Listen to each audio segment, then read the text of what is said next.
So I'm going to give you a few scenarios with what ifs. And you're going to tell me what do you think about it, okay? So what if women rule the world? What would be the biggest positive change we would see?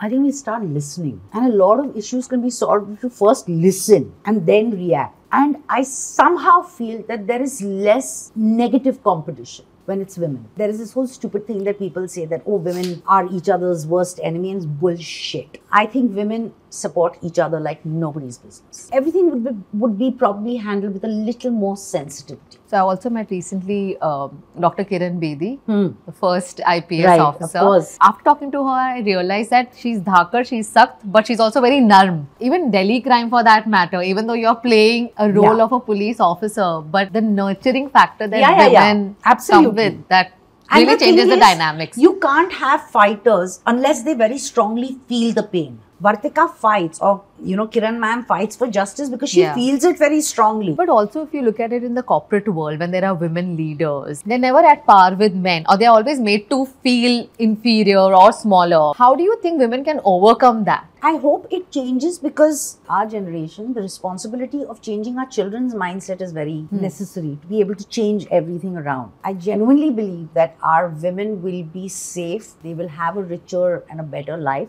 if our sons are raised right.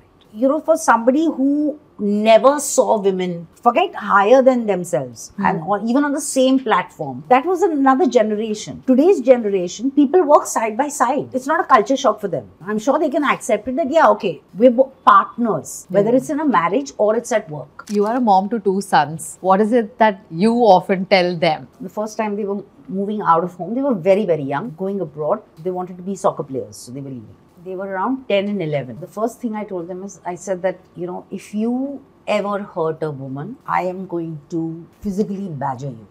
So don't you ever do that. I don't know whether that's had any effect or not, but I'd like to believe it is. When they go out, let's say for a party or with friends, they do feel that the women are their responsibility in terms of making sure that they're protected, they're safe. What if you could go back and give advice to your younger 20-year-old self? What would you say? Don't be in a hurry to get married. Live your life to the fullest. Take risks. What will happen? You'll fail now. What is the worst that can happen? You suddenly feel, oh my God, this one said this, and then you feel finished, I'm barbad and all that. It's not like that. And I think the need to please everyone, to follow norms that were always set, was so high.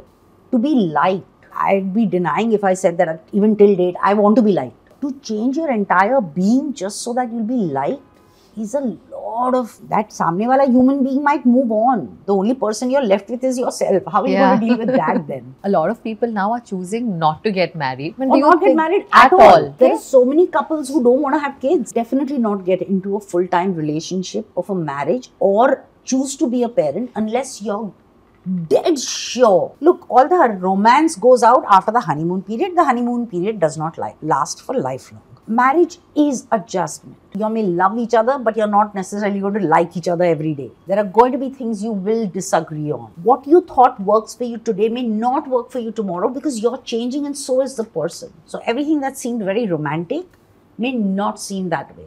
Marriage or having children has to be a very well thought of, and it has to almost be a calling. If you don't have this craving and calling for it, don't do it. It's going to be the most selfish and the most selfless thing you will ever do. It will be your boon, it will be your bane. It will be your kids will be your strength, your kids will be your weakness.